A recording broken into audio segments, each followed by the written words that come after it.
Good afternoon, everybody. It's Saturday the 5th of November 2021. Most of my videos are very short. I do them in one take, publish them within an hour or 2 hours. But this one I'm hoping to make a little bit longer and perhaps a little bit more interesting, with a lot more information within it. I was on YouTube yesterday looking through various missing persons and cold case videos, looking specifically yesterday at a platform called Explore With Us, EWU. They call themselves the EWU Crew. They have 1.76 million subscribers, and they had a lot of views, over 1 million on many of their videos. Explore With Us is a channel dedicated to all things mystery, including unsolved cold cases, true crime and more. They make videos investigating missing persons cases to unsolved mysteries, to the supernatural and everything in between. The reason I've decided to do a more in-depth video this time is through one of the videos I saw on this platform yesterday, and it was about an unidentified gentleman found I think in probably 2018 in a tent on the Appalachian Trail in Florida.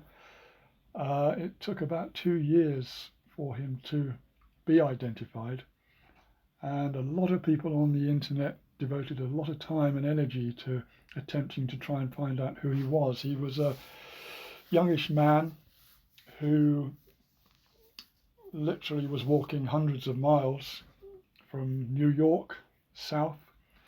He met quite a lot of people on the way, always went by an alias, and then after quite some time, maybe I'm not sure how long, maybe a year's walking, he was very sadly found dead in his tent by 2 other hikers.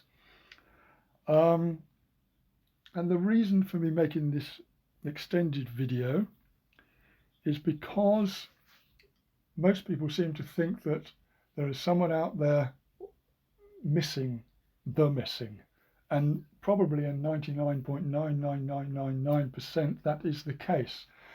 But in this situation, there basically wasn't anyone missing this gentleman. It sounded like his life had been pretty stressful, and he hadn't had a good time, and he hadn't given other people a good time, and therefore no one really missed him. So no one was looking for him. And this must have obviously added to the very difficult investigations into finding out who some of these people are. And in fact, after about 2 years, he was named, but it wasn't by all the huge amount of energy that went on the internet. It was through which happens so very many times, is through a chance happening of a friend of his, who saw a photograph on Facebook, and hence his name came about. So the relevance from this video to where I'm at is that for the last year I have been looking at a case, if you like to call it that, or a story, a true story, of an unidentified gentleman. This gentleman was found in 2011, and this is the 10th year since he was found, and he still has not been identified. I don't necessarily think it is up to us to identify everybody that is unidentified. I think there is a reason for these people who go missing. There's a reason for people being unidentified, and I'm sure personally that it's down to one's own soul decisions, one's life purpose. I do believe that. So I don't personally think it's necessary to attempt to always try and name people, especially when it is so difficult in so many cases. I've been drawn to see what I can potentially do to try and help name this gentleman because of the way he was found. And to me, the way he was found, it was pretty much magical. And it leads me to believe that that magic within this guy, and I'm sure I do believe we all have magic within us. I think the magic within this guy and the way he was found leads me to believe that there is still a way of finding out who he is, and I think he wanted to be found like that. So that leads me to believe I think he would like to be named. I could be totally wrong, but until I feel that I am totally wrong, I will chip away at this. I will not get obsessed by it, because it can take up a lot of your time, a lot of energy, money, and if you're doing the wrong thing, if you like to call it the wrong thing, or if you're doing the wrong thing, what a waste of time. So I'm taking it gently. I'm talking to the guy. I just sit down and talk to him and say, look, do you want help? I've been to the woods where he was found, I think 4 times now, because I'm working up in Scotland, and he was found in a place called Balmore, a village called Balmore, which is just a little bit northeast of Glasgow. I have a book in front of me. It is called All That Remains, A Life in Death. It's written by Professor Sue Black. She's given me permission to quote from the book, and I've got my laptop open in front of me, so I'm just going to go onto the British Academy website, of which Professor Dame Sue Black is a fellow, and it gives a description of her life. Sue Black is an anatomist and a forensic anthropologist whose work has been recognised nationally and internationally, particularly in the fields of war crimes investigations, mass fertility incidents, and forensic casework. She was awarded an OBE in 2001 for her work in Kosovo and a DBE in 2016 for her contributions to forensic anthropology.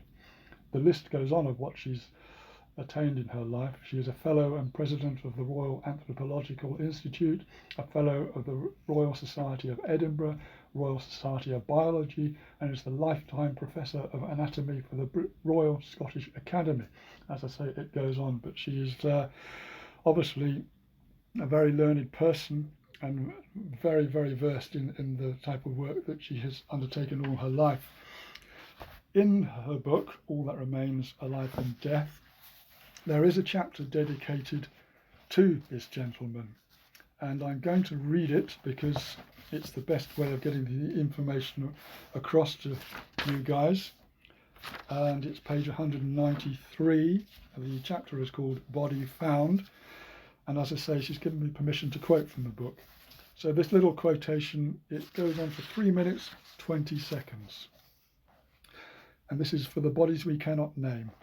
Like the names of the missing whose bodies have never been found are those that haunt forensic anthropologists. None more so for me than that of a young man whose body was discovered at Balmore in East Dunbartonshire. Further information about him is listed at the end of this book. In an absolutely unashamed appeal for assistance, I would like to describe him here, because there may be someone out there who can help us solve the mystery of his identity and allow us to give him back to his family. The story began for us when our team at Dundee University was contacted in January 2013 regarding some badly decomposed human remains found hanging in a secluded area of woodland in the Balmore area. They had probably been there for between 6 to 9 months when they were discovered on the 16th of October 2011. Missing persons checks and DNA profiling have yielded no matches. The personal effects associated with the remains had revealed nothing that could assist with identification. The Procurator Fiscal was not of the opinion that the death was suspicious, believing it to have been suicide, but had requested that one last attempt be made to secure identity before the body was buried as an ident. We were asked to examine We were asked to examine the skeletal remains with a view to formulating a biological profile, reconstructing the face and analysing the personal effects found with the remains. The pelvis, skull and long bones all told us that they were likely to be those of a male. His age was put at between 25 and 34, indicated in particular by the ageing of his costal cartilages, his pubic symphysis, and the junction between his first and second sacral vertebrae. He was probably of Northern European ancestry and had fair hair, some of which was still present. His height was between 5'8" and 6'1", and he was of slight frame.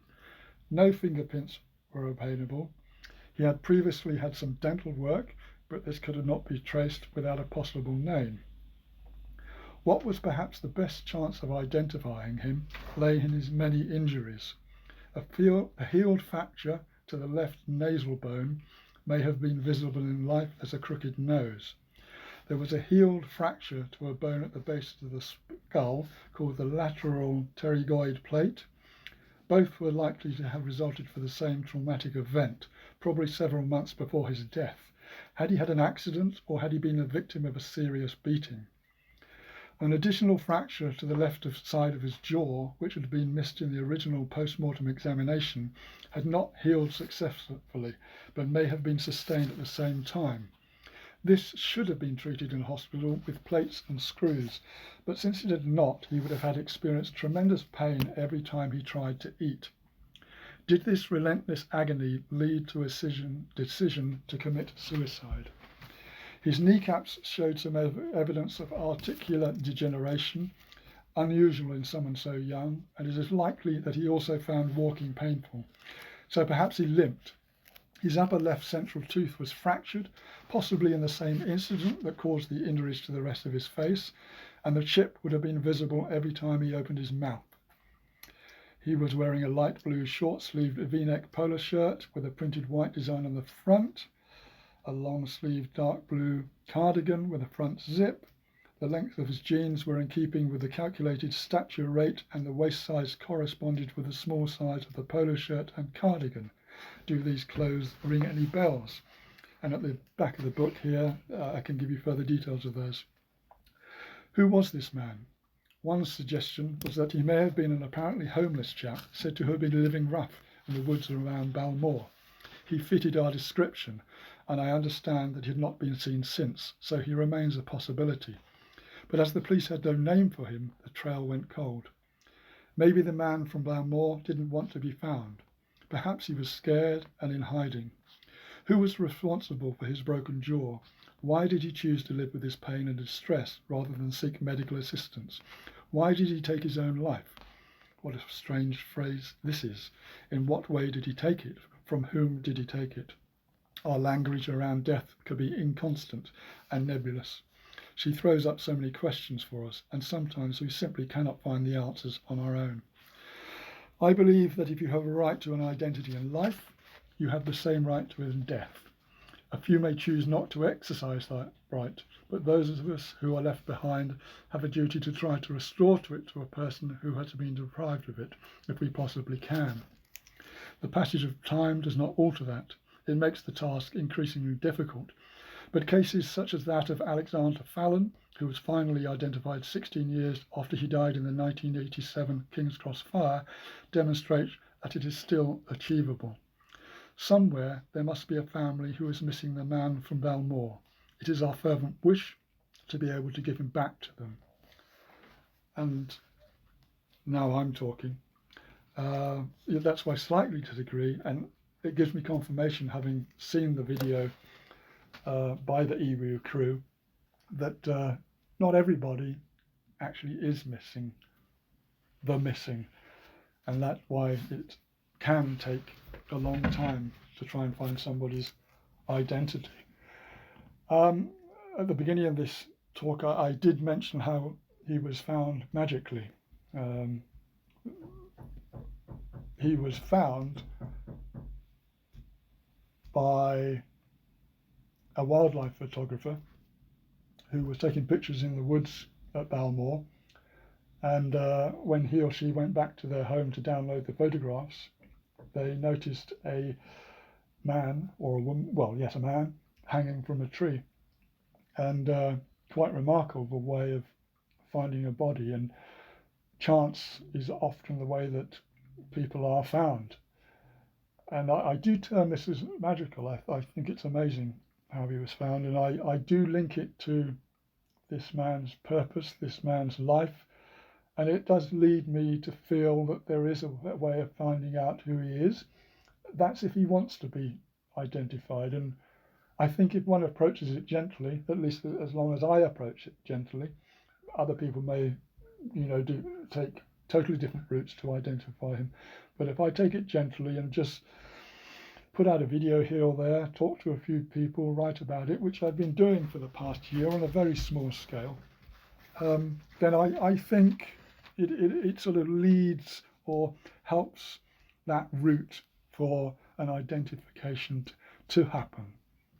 If I go on to the UK Missing Persons Police website, the man from Balmore, who I actually call Carl because I want to give him a name for the time being, Carl's case number is 11007783, and if you go onto that website and type in that number, you'll find his description. There actually is a picture, a photograph of his facial reconstruction.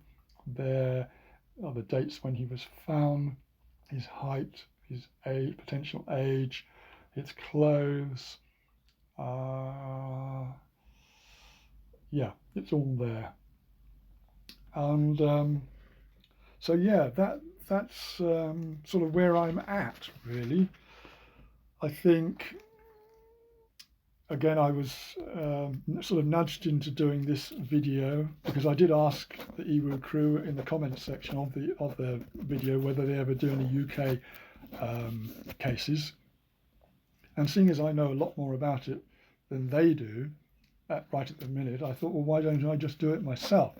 And what I put out now might lead to other people doing things and potentially a route found gently and carefully and caringly to this person's name, if he wants his name to come out there. What more can I say? I'm just going to put this on YouTube, and I don't have many followers. I certainly don't have 1.76 million. I think I've got 24. But 1.76 million subscribers couldn't find this person's name. So 24, 1.76 million, to be honest with you, what is the difference? And I could have 24 mighty, superb, psychic, tuned in viewers, whereas the 1.76 million weren't quite so tuned in. Anyway, that's where we're going, and attempting to gently find an identification from the man who has been termed the man from Balmore, who sadly was found in October of 2011 hanging from a tree in the woods at Balmore, just northeast of Glasgow, found amazingly, in my opinion, by a wildlife photographer out photographing wildlife, who then downloaded his photos at home, or her, I don't know who it was, to find this gentleman sadly hanging from a tree. So YouTube, perhaps we can help the man from Balmore if he wants to be identified. Thank you very much for listening.